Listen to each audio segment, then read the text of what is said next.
Mom said I was a useless freeloader and told me to get out. You'll never be anyone, she said. I just smiled quietly and said, good luck paying rent then. And the next day, the words hung heavy in the air, slashing through the living room's stale silence like a dull knife. My mother's voice trembled, not with regret or apology, but with bitter finality. You'll never be anyone, she hissed, her cheeks flushed with frustration, the lines of her mouth tightening with each word. The ceiling fan above us whirred indifferently, a slow metronome to the end of our conversation. I stood there, calm, letting her venom spill out as though it was just another of her rants. I had grown used to them, accusations that I was a freeloader, that I was lazy, that I was wasting my life. It was almost routine. But this time, it was different. She thought she was delivering the final blow, the one that would finally send me out into the world with nothing but a suitcase and the clothes on my back. And to her credit, it almost worked. My heart tightened as she spat those last words, demanding I leave.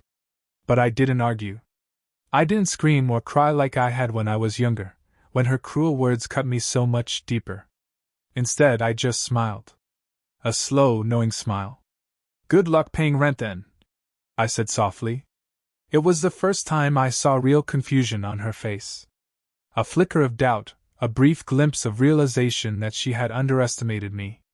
But before she could respond, I grabbed my jacket from the chair, turned my back on her, and walked out.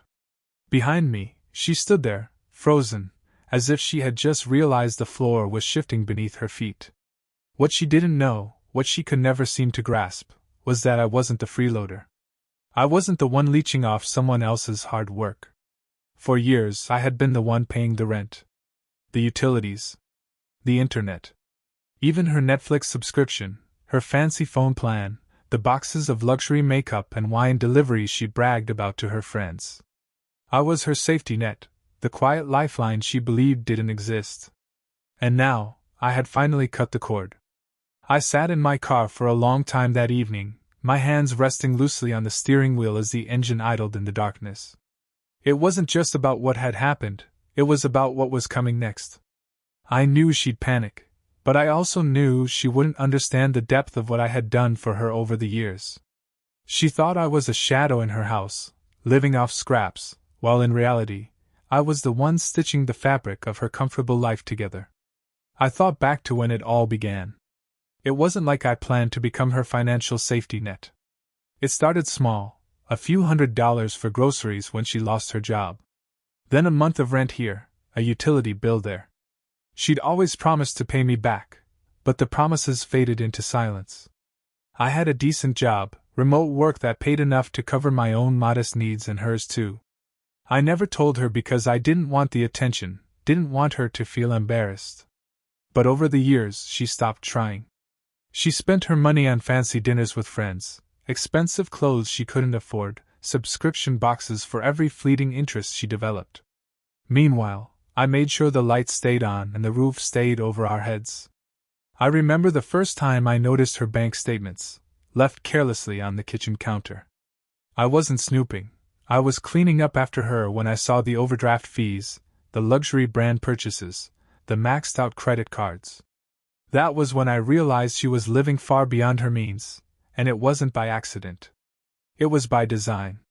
And I was the one keeping her fantasy alive. That evening, sitting in my car with the streetlights flickering outside, I finally admitted to myself that she wasn't just neglectful. She was using me. And if she thought for 1 second that her demand for me to leave would scare me into begging to stay, she was about to learn just how wrong she was. The next morning, I woke up early. Not out of habit or necessity, but because I had a plan. As the sun crept through the blinds of my tiny studio apartment, the one I kept on the side, just in case, I scrolled through the list of accounts tied to my name. The landlord's contact, the utilities, the internet provider, the phone plan, everything was in my name. And not just the basics. Streaming services, online shopping subscriptions, her precious wine of the month club. She had no idea that every luxury she enjoyed was quietly underwritten by me. I started with the rent. A simple phone call to the landlord, a polite but firm notice that I would no longer be paying the rent for the house where my mother lived. He was surprised, of course. I had always been punctual, reliable, and easy to deal with. But once I explained the situation, that I was moving out and taking my name off the lease, he understood. "You know she's going to have a hard time covering this," he said. I didn't argue. It wasn't my problem anymore. Next came the utilities, electric, gas, water. One by one, I logged into the accounts and scheduled service termination dates for the coming week. No more cozy heat in the winter, no more hot water for her luxurious showers, no more working stove for her late-night snacks. The internet and cable were next. I smiled as I clicked through the cancellation screens, picturing her frustration when she realized her favorite shows were gone, her online shopping came to a halt, and her phone buzzed with disconnection notices. I even called the credit card companies, flagging the cards she often used, alerting them to possible fraud or unauthorized use. It wasn't a lie. She had been using them without permission for years, assuming my payments would cover everything. Not anymore. When I was done, I sat back, the weight on my shoulders finally starting to lift. For the first time in years, I wasn't just enduring her abuse, I was taking control. But the best part? She wouldn't see it coming. She'd wake up to a world unraveling around her, with no one to blame but herself. The first sign of her world collapsing came that afternoon. I was in my studio, sipping coffee and watching the muted TV when my phone buzzed. It was a text from the landlord. "Your mother just called in a panic. She says the rent check bounced and the utilities were cut off. She's threatening legal action." I chuckled quietly. "Legal action? Over bills she couldn't pay?" I responded with a calm message. "I've removed myself from responsibility for the lease. She's welcome to take it up with you directly." I imagined her frantic voice on the other end of the landlord's call, insisting this was all a mistake, that there had to be a misunderstanding. But there was no misunderstanding. The only thing she'd misunderstood was how much she depended on me. How the freeloader she accused of being useless had been the one holding her life together. The messages kept coming. The internet company sent her a termination notice. The streaming services emailed her about failed payments. Even the wine subscription sent her a "sorry to see you go" message. By evening, my phone was flooded with increasingly desperate texts from her. "What's going on? The internet's down. My phone isn't working. The lights are off. Did you forget to pay the bills?" I didn't respond. I let the silence settle in, let her panic grow like a storm brewing on the horizon. Later that night, she called. I let it ring, over and over, until the voicemail caught her frantic, trembling voice. "Listen, we need to talk. I don't know what's going on, but everything's falling apart here. Just call me back, please." I didn't. This was just the beginning.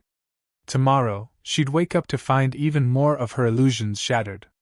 By the next morning, the reality of her situation must have hit her like a cold, unexpected wave. My phone, still on silent, showed missed calls and a barrage of messages from her. They ranged from pleading, "Please, I need you to fix this, I don't know what's happening," to furious, "How dare you do this to me? After everything I've done for you." I imagined her pacing through the house, flipping light switches that no longer worked, trying to reboot the router with no success, maybe even standing outside waiting for a package that would never arrive because the deliveries were all cancelled. Her voice must have cracked with desperation as she realized her comfortable bubble had burst. But I wasn't done. I called the landlord one last time to make sure she understood that I wasn't returning. "She'll have to figure things out," I said simply. "I've already paid more than my share." I then notified the credit card companies about potential fraud and unauthorized use, effectively freezing her access. Even the fancy phone plan she flaunted around her friends, linked, of course, to my account, was terminated. I imagined her frustration when her phone stopped working, the calls she couldn't make, the texts that wouldn't send. I even cancelled her subscription boxes, the wine club, the luxury makeup, the curated home decor, all of it. Watching it all come apart from a distance, knowing she was scrambling, was a strange mix of satisfaction and sadness. I wasn't trying to destroy her life. I was trying to show her the truth. I had been the scaffolding holding her fragile world together, and the moment I stepped away, it crumbled. But I couldn't let myself feel guilty, not yet. She had to see, to truly understand, what it meant to rely on someone she dismissed as useless. I thought that would be the end of it, a quiet unraveling of the life she had built on lies and illusions. But by noon, her desperation turned into panic. This time, it wasn't a voicemail or a text. It was a knock at my door. I opened it just a crack, enough to see her standing there on the other side, her hair disheveled, her expression one I'd never seen before. Not anger, not disdain, pure, unfiltered panic. "Please, I just need to talk to you," she said, her voice trembling. "Everything's falling apart. The landlord's threatening eviction, the bills are overdue, the credit cards won't work. What did you do?" I stayed silent for a moment, then opened the door just enough to let her step inside. She hovered by the doorway, as though she wasn't sure if she was welcome. "I'm not going to fix this," I said quietly. "Not this time." She stared at me, eyes wide. "But you always do. You always fix it. You've always been the one." "Exactly," I interrupted. "I've been the one. Not you. Not your friends, not your credit cards. Me. And you threw me out like trash, called me a freeloader when I was the only one keeping your life together." Her lips trembled, but she couldn't seem to form words. I watched her shoulders slump under the weight of the truth. "I didn't mean it," she whispered. "I was just upset." "No," I said, shaking my head. "You meant every word. You always have. But now you get to see what life is like without me." I could see the gears turning in her head, trying to come up with an excuse, a plea, a way to make me undo it all. But for the first time, she was speechless. "I'm done being the safety net," I said, my voice steady but quiet. "It's your turn to figure things out." I didn't slam the door in her face, but I did close it, gently, leaving her standing there in the hallway. This wasn't over. Not yet. For the rest of that day, I kept expecting her to come back, to bang on the door, to beg, or maybe even to rage. But she didn't. Instead, she vanished. I imagined her wandering through the house she no longer recognized as hers, pacing back and forth like a trapped animal, trying to conjure a solution out of thin air. By the time evening rolled around, I received a string of texts, not from her, but from mutual acquaintances. Neighbors, friends of hers, even distant family. All of them echoed the same confused concern. "Did you really kick her out? Why would you leave your mother with nothing? Is everything okay between you two?" I didn't respond. Why would I? None of them had ever asked about the years I spent covering her bills, taking care of everything behind the scenes. They only saw the surface, the doting son who lived at home, quiet and unassuming, who must surely be the burden she described. None of them ever thought to ask who kept the lights on or who made sure her lavish lifestyle continued without interruption.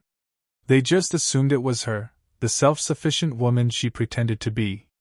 I sat by the window, watching the street outside, as darkness fell and the street lamps flickered to life.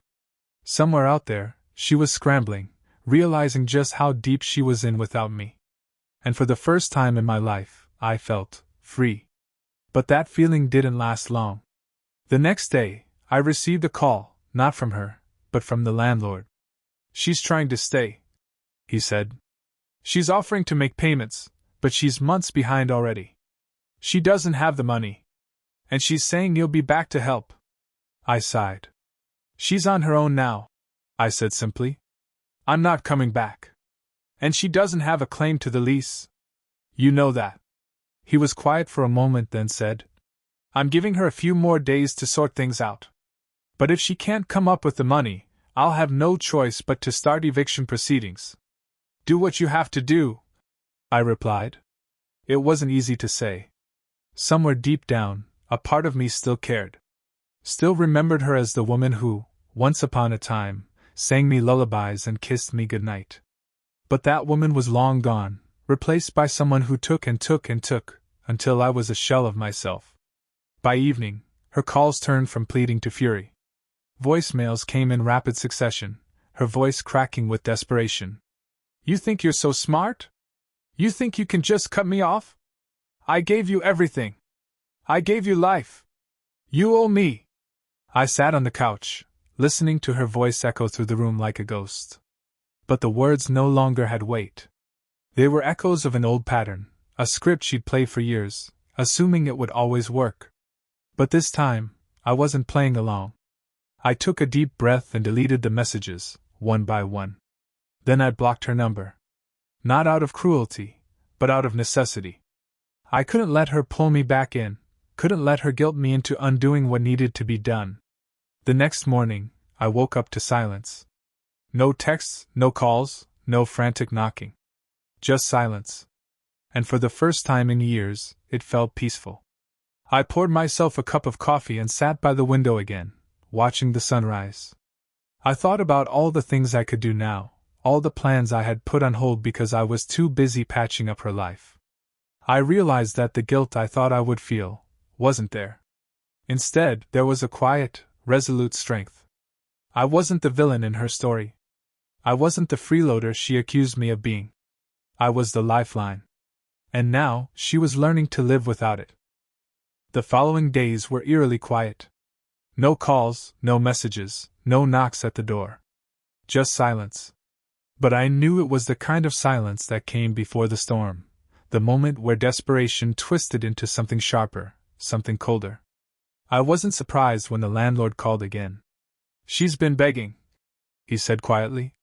"Tried to offer me a check, but it bounced. She said you'd be back to fix everything. She's even telling the neighbors you're cruel, that you've abandoned her. But you should know she's out of options." I nodded, though he couldn't see it. "Do what you have to do," I said again, my voice steady. It wasn't cruelty. It was survival. I had spent too many years playing the savior, too many sleepless nights making sure the rent was paid, the lights stayed on, her comforts were intact. But no more. This was her reckoning, and I wasn't going to step in to soften the blow. But I didn't expect what came next. A knock at the door, not from her, but from a courier. I signed for the envelope, confused, and tore it open. Inside was a letter from the credit card company. It detailed suspicious activity, overdrawn balances, unauthorized purchases, a flag on the account. Her accounts. The ones she had used under my name, the ones I'd warned them about. I exhaled slowly. It was happening faster than I anticipated. Later that evening, my phone buzzed with a message from an unknown number. "I don't know why you're doing this. You're destroying our family. How could you be so heartless? I'm your mother." For a moment, I almost responded. Almost. But then I remembered the years of quiet sacrifices, the bills, the stress, the suffocating sense of responsibility. And I let the phone drop onto the table, the message unread and unanswered. That night, as I lay in bed, I stared at the ceiling and thought about what she must be going through. The late notices, the disconnections, the panicked attempts to borrow from friends or relatives who had no idea she was living beyond her means. It wasn't revenge I was seeking. It was closure. A lesson. The realization that I wasn't the freeloader she painted me as. I was the reason she hadn't collapsed sooner. And now, she was facing the truth. By the end of the week, the house must have felt like a tomb. The utilities were gone. The landlord was knocking on her door, probably threatening legal action for unpaid rent. Her phone was disconnected, her precious streaming services were silent, her carefully curated life was unraveling with terrifying speed. I knew because she tried to reach out one last time, through a mutual family friend. I got a call from Mr. Hawthorne, an older gentleman who lived down the street and had known our family for decades. "She came to my door crying," he said quietly. "Begging for help. She said you'd abandoned her, that she didn't know what to do. She even asked if I could loan her the rent money." I closed my eyes, sighing heavily. "And what did you tell her?" I asked. "I told her the truth," Mr. Hawthorne said. "That she should have treated you better. That maybe it was time for her to figure things out for herself." For a moment, I almost laughed. But it wasn't funny. It was sad.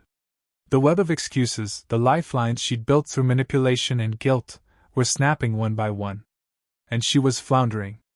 That afternoon, I decided to visit the house one last time, not to help, but to see the reality of it for myself. I drove by slowly, parking a little down the street. From my vantage point, I could see the familiar house, once so meticulously maintained on my dime, now looking hollow. The porch light was off. The curtains were drawn. A few notices were taped to the door, fluttering faintly in the breeze. I didn't approach. I didn't need to. The sight was enough. Later, I found out she tried to reach out to other family members, spinning a tale about how I'd abandoned her, about how I was ungrateful and heartless. But this time, her words fell flat. They knew her too well. They knew the stories she told. And without the usual safety net of me quietly stepping in to fix everything, her lies crumbled. One cousin texted me. She called me crying, but honestly, I don't believe a word she says. You did what you had to do. Hope you're okay. I was okay. Better than I'd been in years. But I couldn't help wondering, would she finally learn? Would she realize that all this time, she had mistaken kindness for weakness, dependence for duty? That evening, as the sun set in a blaze of deep orange and pink over the horizon, I sat on my balcony with a cold drink in hand. For the first time, I felt a sense of quiet victory. Not the gloating, triumphant kind, but a calm realization that I had finally taken back control of my life. I wasn't the villain. I wasn't the freeloader. I was the one who kept the house running, the one who sacrificed silently while she lived in ignorance of the true cost. And now, she would have to face a simple, unchangeable truth. Without me, the foundation of her life had crumbled. I leaned back in my chair, watching the stars begin to appear. Tomorrow was a new day. A day without her chaos, her demands, her endless guilt trips. A day that belonged entirely to me. In the end, it wasn't about revenge. It wasn't about watching her suffer, or about making her grovel. It was about reclaiming my life, about setting boundaries where none had ever existed. I didn't hear from her after that. The house went dark. The eviction notices kept coming. The family stopped calling, stopped asking for updates. In a strange way, it felt like everyone knew this chapter had finally closed. For the first time, I felt light. I could breathe. I could focus on building something for myself instead of patching up her endless mistakes. And though there were moments of quiet guilt, fleeting as they were, I always reminded myself of the truth. I had been her lifeline, her support system, her silent savior. And she never even noticed. So I let go. And in that quiet release, I found peace.